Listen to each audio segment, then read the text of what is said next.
সাল্লাল্লাহু আলাইহি ওয়াসাল্লাম।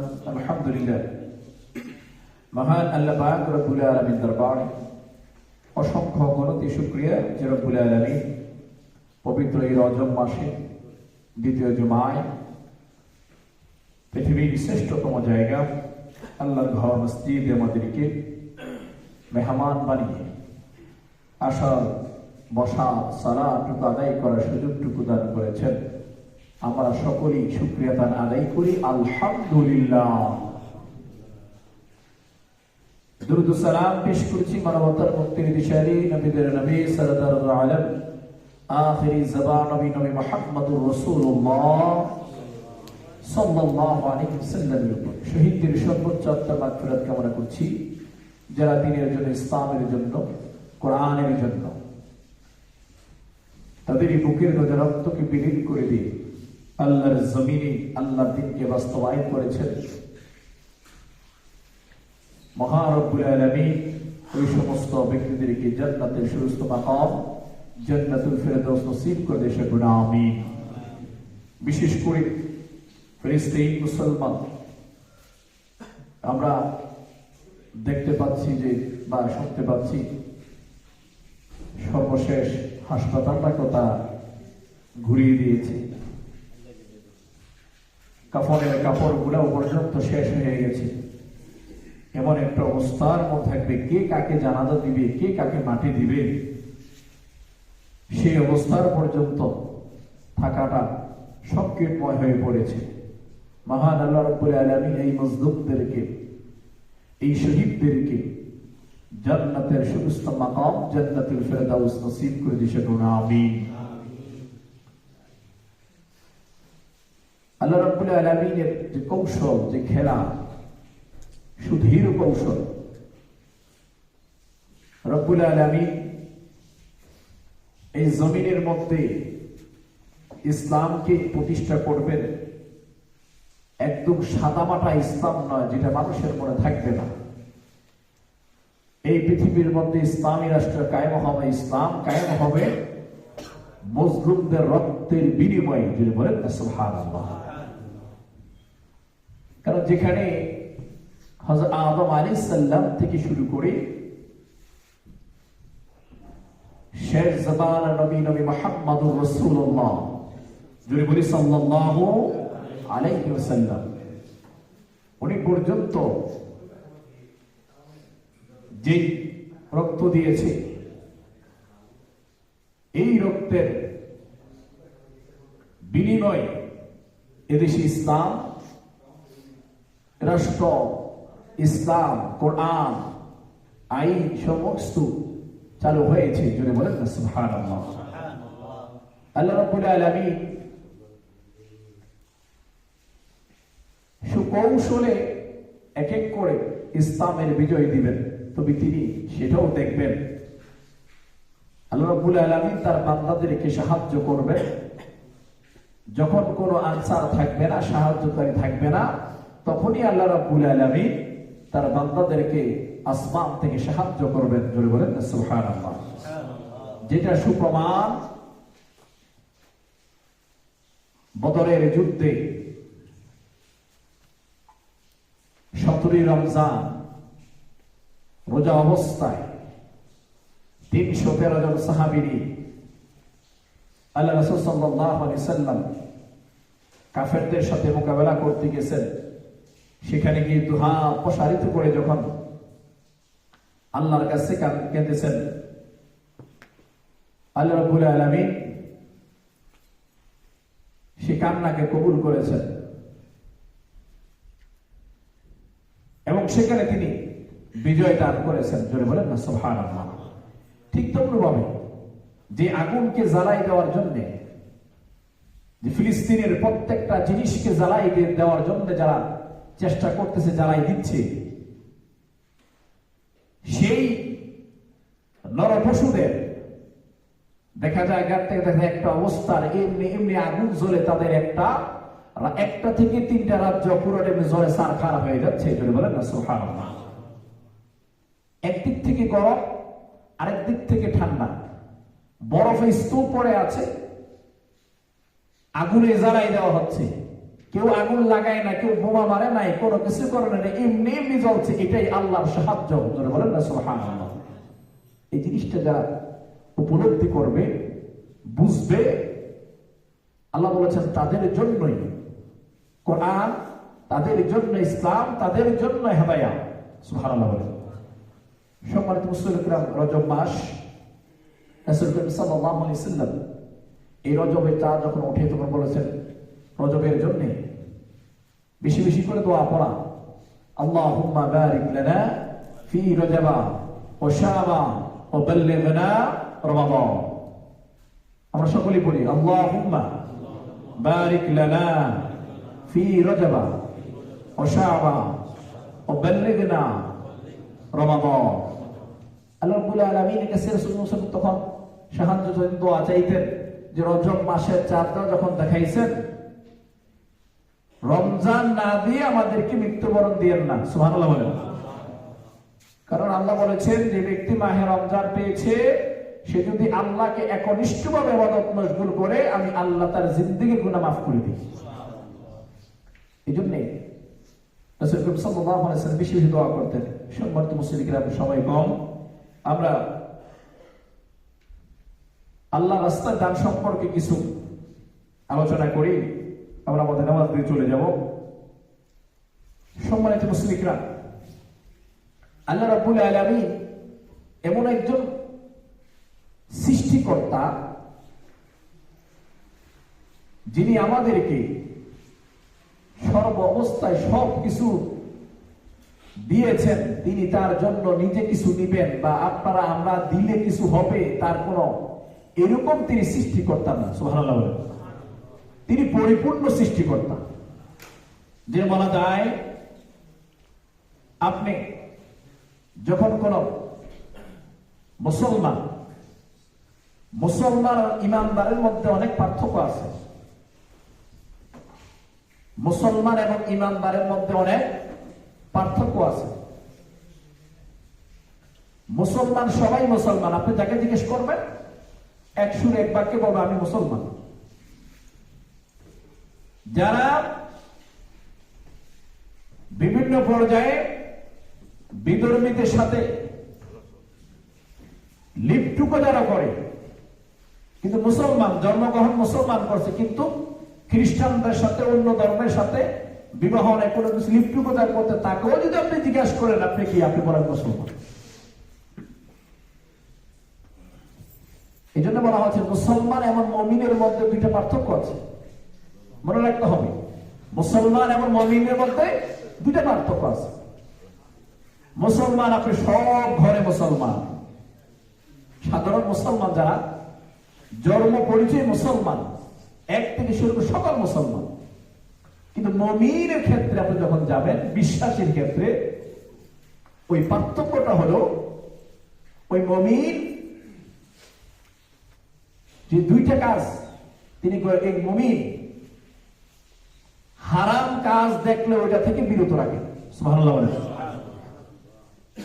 মুমিন তার সামনে হারাম কাজ করার সুযোগ আছে, এরপরও সে সেখান থেকে বেঁচে থাকতেছে, এটাই হচ্ছে মুমিন। অহরহ আছে, আমি হাতে চাইলেই মদরা ধরতে পারি, কিন্তু আমি ধরবো না। আমি চাইলেই মহিলাদের সাথে কিস করতে পারি, সেটা আমি করবো না।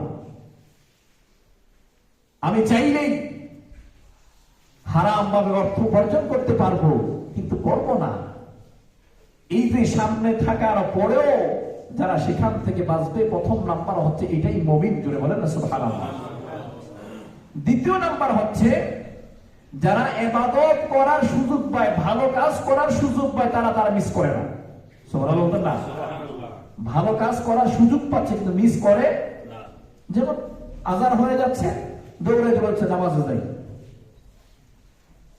এটা হচ্ছে মুমিন। সুবহানাল্লাহ বলেন। আজান হয়ে যাচ্ছে, আমি এখানে বসে থাকবো, আমার কান তো স্তব্ধ হয়ে যাচ্ছে, আমার কান তো বন্ধ হয়ে যাচ্ছে, আমি মুসলমান, আমি আল্লাহর বান্দা, আল্লাহ আমাকে সৃষ্টি করেছেন, আমি নামাজ না পড়ে থাকতে পারবো না। সুবহানাল্লাহ বলেন। মুমিন ভালো কাজ করে, শুধু মুখে মুখে বলবে না। মুমিন কখনো আমি হজ করব, আমি নামাজ পড়ব, আমি টাকা দিব, আমি করব, আমি সেই করব, আমি নামাজ পড়ে আসছি। এটা মুমিন কখন বলবে না, মুখে মুখে বলবে না। এটা আমি বড়, দেখেন আজকে তাহাজ্জুদ করছি, অনেক দিন যাবত তাহাজ্জুদ করি, শরীরে তো হালকা হালকা লাগে। এটা মুমিনের কাজ নয়। মুমিন আপনাকে দাওয়াত দিবে নামাজের জন্য আসেন, কিন্তু মুমিন যখন দাওয়াত দিবে ভাই নামাজটা পড়লে ভালো হয়, আরেকজন যখন বলবে তোমার নামাজ তুমি পড়ো, আল্লাহ বলেছেন ওই ব্যক্তির কলিজার মধ্যে আল্লাহ রাব্বুল আলামিন সরাসরি তীর নিক্ষেপ করে। নাউজুবিল্লাহ। অনেক সময় বলে ফেলে না, আপনার নামাজ আপনি পড়েন, এটা আপনার নামাজ নয়, এটা তার নামাজ, এটা আমারও নামাজ, কারণ তার যেই রব আমারও সেই রব। সুবহানাল্লাহ বলেন। দুনিয়ার সকল মানুষ ব্যক্তির উপর নির্ভরশীল না হয়, আল্লাহর উপরে নির্ভরশীল হও। মুমিন কখনো ব্যক্তির উপরে নির্ভরশীল হয় না।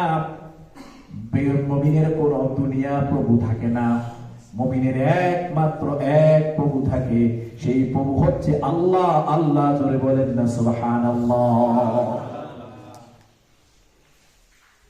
মুমিনের আল্লাহ রাব্বুল আলামিন যখন বলেন সূরা বাকারার মধ্যে, যালিকাল কিতাবু লা রাইবা ফীহি হুদাল লিল মুত্তাকিন, আল্লাহ রাব্বুল আলামিন সুন্দর করে স্পষ্ট করে তিনি বলে দিয়েছেন, যালিকাল কিতাব, এই সেই কিতাব যার ভিতরে কোনো সন্দেহ নেই, সন্দেহ নাই, জোরে বলেন না সুবহানাল্লাহ।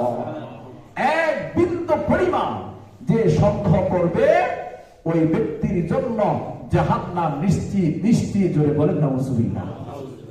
কোরআনের ভিতরে কোনো সন্দেহ নেই।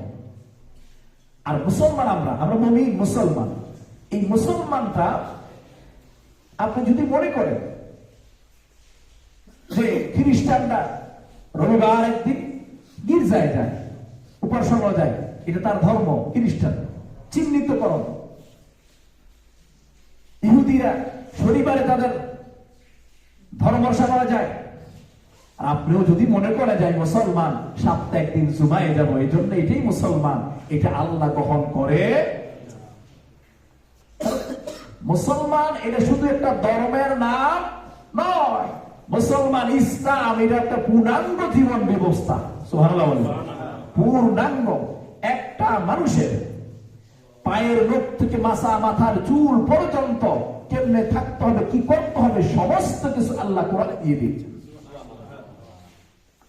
আল্লাহ রাব্বুল আলামিন বলেন, যালিকাল কিতাব, এই সেই কিতাব আমি আল্লাহ নাযিল করে দিয়েছি, লা রাইবা ফীহি, এটা মুত্তাকিনদের জন্য, যারা পথ প্রদর্শক হবে, হুদাল লিল মুত্তাকিন, তাদের জন্য আমি আল্লাহ, যারা বিশ্বাসী হবে, যারা আল্লাহকে বিশ্বাস করে, যারা কোরআনকে বিশ্বাস করে, যারা নবীকে বিশ্বাস করে, যারা আমার বিরুদ্ধে কোনো কথা বলে না, লা তুশরিক বিল্লাহ, যারা আমার সাথে কোনো শরীক করে না, ওই সমস্ত ব্যক্তিদের জন্য আমি আল্লাহ রাব্বুল আলামিন জান্নাত নামক জায়গা আমি রেখে দিয়েছি। জোরে বলেন না সুবহানাল্লাহ।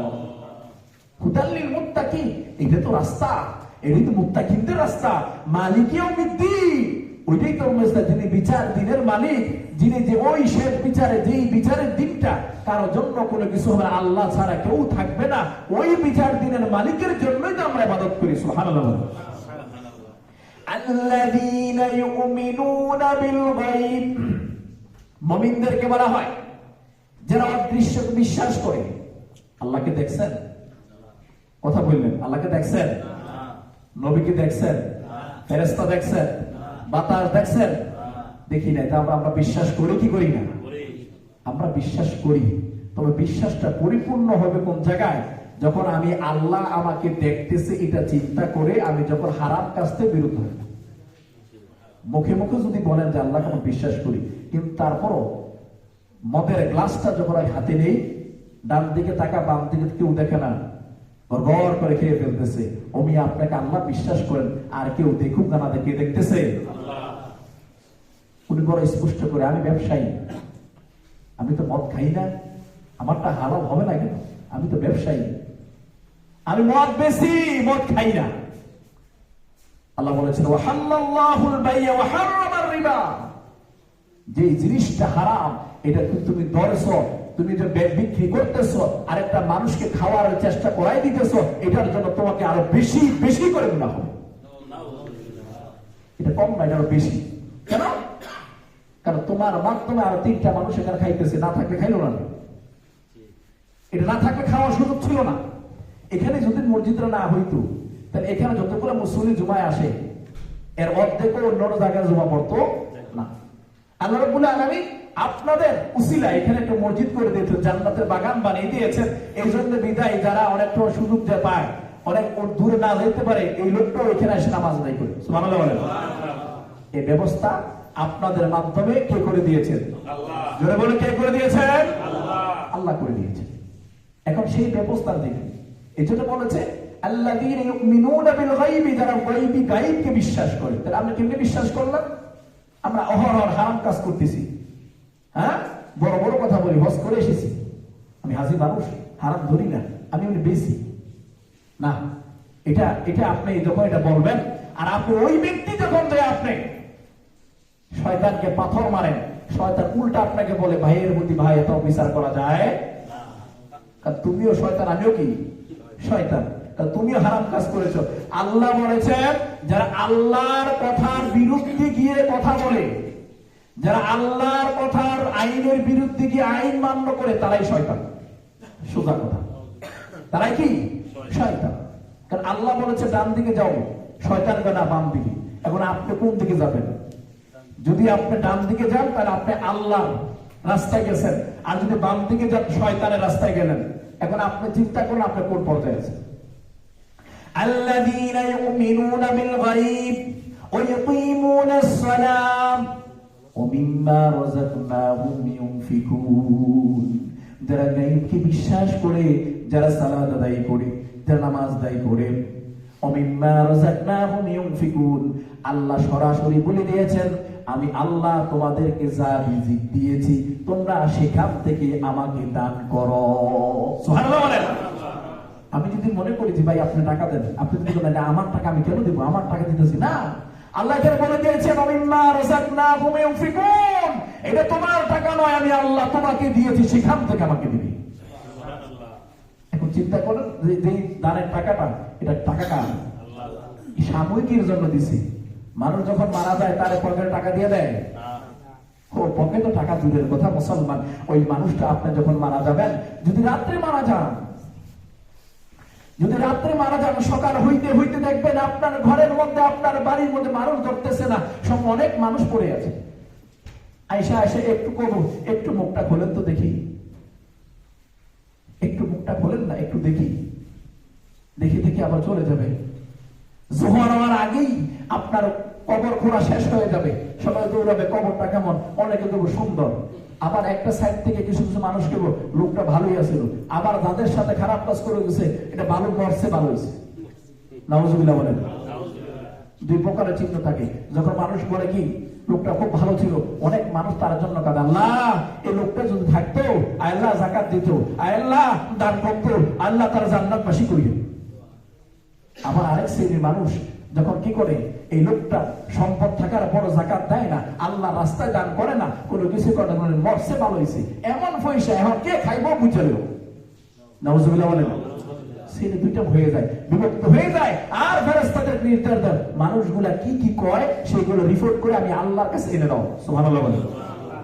আল্লাহ কি জানে না? ইন্নাহু আলিমুম বিযাতিস সুদূর, আল্লাহকে আমি সব জানি, তারপরেও তার উপস্থিত কেউ মানুষ কি করে তোমরাই শুনে আসো।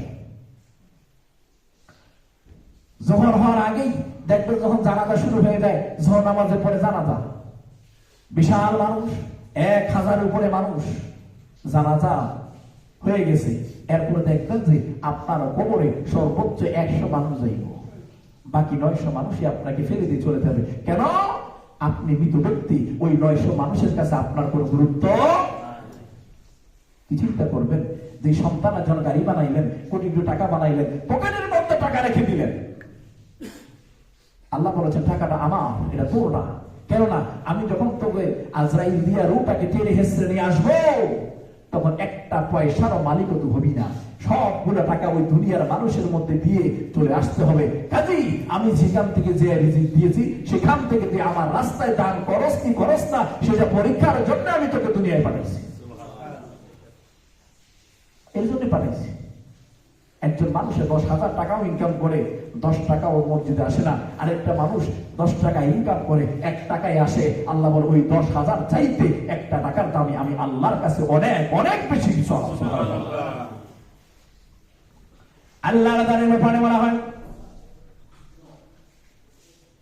যখন বলা হয়েছে দানের ক্ষেত্রে তোমরা কোন দিকে তাকাও, আল্লাহর কাছে সর্বাবস্থায় চাইবা। আল্লাহ ব্যতীত অন্য কোন ব্যক্তির নামে মান্যত করা হারাম, আল্লাহ ব্যতীত অন্য কোন ব্যক্তির নামে চাওয়া হারাম, আল্লাহ ব্যতীত অন্য কোন মানুষের কাছে চাওয়া যাবে না। বাদশাহ হারুনুর রশিদ ওই আমলে একজন ফকির সারাদিন ভিক্ষা করে।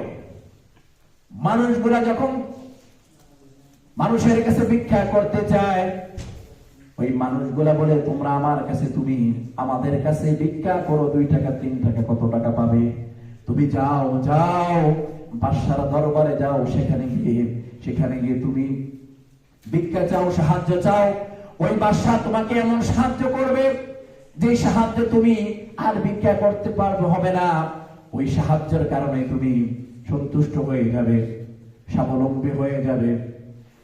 ভিক্ষুক চিন্তা করলেন কথাটা ঠিক, মানুষের কিছু যাইয়া 2 টাকা একটা কেউ দেয়, কেউ দেয়, কেবল জিগায়, কাম করতেন না, এমনি না হিমনা কে আর ভিক্ষা করেনি, বিভিন্ন প্রশ্ন। তাহলে বাদশার কাছে একবারই যাই, দিলে একবারই বাস শেষ। বাদশাহ হারুনুর রশিদের কাছে গেলেন, পেয়াদাদেরকে জিজ্ঞাসা করেন তিনি কোথায়। বাদশাহ হারুনুর রশিদের কাছে যাইতে কারো ব্যক্তির কোনো অনুমতি লাগতো না। তিনি সেখানে গেলেন, যে দেখতেছে ওই বাদশাহ কার কাছে জানি 2টা হাত তুলে কেঁদে কেঁদে নিজেই ভিক্ষা চাইতেছে। সুবহানাল্লাহ। ভিক্ষুক একটু দেখলেন, দেখার পরে তিনি ভিক্ষুক চিন্তা করলেন, আয় হায় এটা আবার কি জিনিস। সামনে কিছুক্ষণ দাঁড়ায় থেকে আবার চলে আসতেছেন। বাদশাহ হারুনুর রশিদ মুনাজাত শেষ করলেন। মুনাজাত শেষ করার পরে তাকে ডাক দিলেন, ওহে ব্যক্তি তুমি কে? তুমি এসে আবার আমার সাথে কথা না বলে চলে যাচ্ছ। বাদশাহ, আমি আপনার অঞ্চলের একজন ভিক্ষু, আমি এখানে এসেছিলাম ভিক্ষা নেওয়ার জন্য, ভিক্ষা চাওয়ার জন্য। কিন্তু আমি দেখলাম অদ্ভুত বিষয়, যে বাদশার কাছে আমি ভিক্ষা নেওয়ার জন্য এসেছি, ওই বাদশাহ কার কাছে জানি নিজেই ভিক্ষা চায়। বাদশাহ হারুনুর রশিদ বললেন, ওহে ভিক্ষুক, ওহে ব্যক্তি শোনো, আমি এমন একজনের কাছে ভিক্ষা চাই, যে ব্যক্তিটা তোমারও মালিক, আমারও মালিক, গোটা জাহানের মালিক, সৃষ্টির মালিক। জোরে বলেন না সুবহানাল্লাহ। ভিক্ষুক বলে, তাহলে যদি আপনি যে মালিকের কাছে ভিক্ষা চান, ওই মালিকের রাস্তাটা আমাকে দেখাই দেন। আমি দুনিয়ার কারো মানুষের কাছে, কোন ব্যক্তির কাছে ভিক্ষা চাইব না, আমি ওই আল্লাহর কাছে ভিক্ষা চাইব, কেননা ওই ব্যক্তি ছাড়া আমাকে সাহায্য করার মতন কেউ নাই। সুবহানাল্লাহ। ওই ব্যক্তির কাছে কোনো সাহায্য নাই। এই জন্য বলা হয় আল্লাহ এমন একটা রাস্তা তিনি করে দিয়েছেন, জায়গায় জায়গায় দিয়েছেন। এই যে মসজিদ গুলা, এটা আল্লাহ রাস্তার দান গুলা কথা বলা হয়েছে। আল্লাহ বলেছে কি, আমি পরীক্ষা করতেছি, আমার তো কোনো কিছুর অভাব নাই, আমি গায়েবী দিয়ে সব দিতে পারি, কিন্তু আমি যদি গায়েব দিয়ে সব দিয়ে দিই, তোমরা আমার জান্নাতে যাইবা কি করে? সুবহানাল্লাহ বলেন। এই জন্য আমি আল্লাহ তোমাদেরকে বলতেছি, আমার রাস্তায় দান করো। বলেছেন আল্লাহ বলেছেন, তোমরা আমাকে দাও, আমি আল্লাহ তোমাদেরকে দিব। সুবহানাল্লাহ। আল্লাহকে কোথায় দেওয়া যাব? আল্লাহকে দেওয়ার রাস্তা কোথায়? আল্লাহর ঘর মসজিদ কোথায়? আল্লাহর ঘর মসজিদ। আল্লাহর ঘর মসজিদ দিলেই আল্লাহ বলেছে মসজিদে দেওয়া মানে তুমি সরাসরি আমার অ্যাকাউন্টে টাকাটা পৌঁছে দেওয়া। দানটা কোনো ব্যক্তির জন্য নয়, দানটা হবে কার জন্য? আল্লাহর জন্য। আমরা শিরিক থেকে বাঁচবো, বেদাত থেকে বাঁচবো। অনেকে মাজারে মান্নত করে, এটা বলেছে হারাম হারাম হারাম। শিরিকের পর্যায়ে ইন্না শিরকা লাযুলমুন আযীম, এই শিরিকের চাইতে আর কোন শিরিক হতে পারে কোন ব্যক্তি নামে, অমুকের নামে নিয়ত করা, অমুকের নাম নিয়ত করেছেন, বলা হচ্ছে আল্লাহ ছাড়া গায়রুল্লাহ নামে নিয়ত করা শিরক। আল্লাহ ছাড়া গায়রুল্লাহ নামে, আল্লাহ ব্যতীত অন্য কোন নামে নিয়ত করা শিরক। এই জন্য মুসলমান আমাদেরকে চিন্তা করতে হবে যে আল্লাহ আমাদেরকে সুযোগ দিয়েছেন, বিশাল আকারে করে সুযোগ দিয়েছেন। এজন্য মুমিনের যে দুইটা বৈশিষ্ট্য আমাদেরকে মাথায় রাখতে হবে, যে আজকে যে মুমিন মসজিদে এসেছে, দান করার সুযোগ পাচ্ছে, সেজদা দেওয়ার সুযোগ পাচ্ছে, ওই মুমিনটা কালকে হয়তো কবরে চলে যাবে, আর সুযোগ পাবে। সেখানে গিয়েও কবরবাসীরা অনেক বল চিল্লায় করবে, আমাকে আরেকটা সুযোগ দিন আল্লাহ, আমাকে আরেকটা সুযোগ দিন, আরেকটা সুযোগ দিন। আল্লাহ বলবেন আর এক বিন্দু পরিমাণও সুযোগ দেওয়ার কোনো সুযোগ নাই, শেষ। একবারই পরীক্ষার মধ্যে বসার সুযোগ কয়বার? একবার, দ্বিতীয়বার কোন সুযোগ নেই। আল্লাহ রাব্বুল আলামিন আমাদের সকলকে ইসলামের সঠিক কথা, ইসলামের সঠিক নিয়ম বুঝার তৌফিকটুকু দান করুন, আমিন। আমরা বিশ্বাসী হব, প্রথম অবস্থাতে সামনে যত অন্যায় থাকবো সেখান থেকে বেঁচে থাকবো, সামনে যত আমল করার সুযোগ পাবো সেটাকে লুপে নিব। মহান রব্বুল আলামিন আমাদের সকলকে সেই তৌফিকটুকু দান করুন, আমিন। الصدقة تجليب رحالة البال. رب العظيم يحمينا ما اختلف المصاب بسبب صدقة. إذا ترعت تزاد تسوى ولا تنقص، ولذلك فإن مدي صدقة سفيد الكثير من الناس بما في ذلك الفقراء، بما في ذلك الفقراء وفقراء الحي.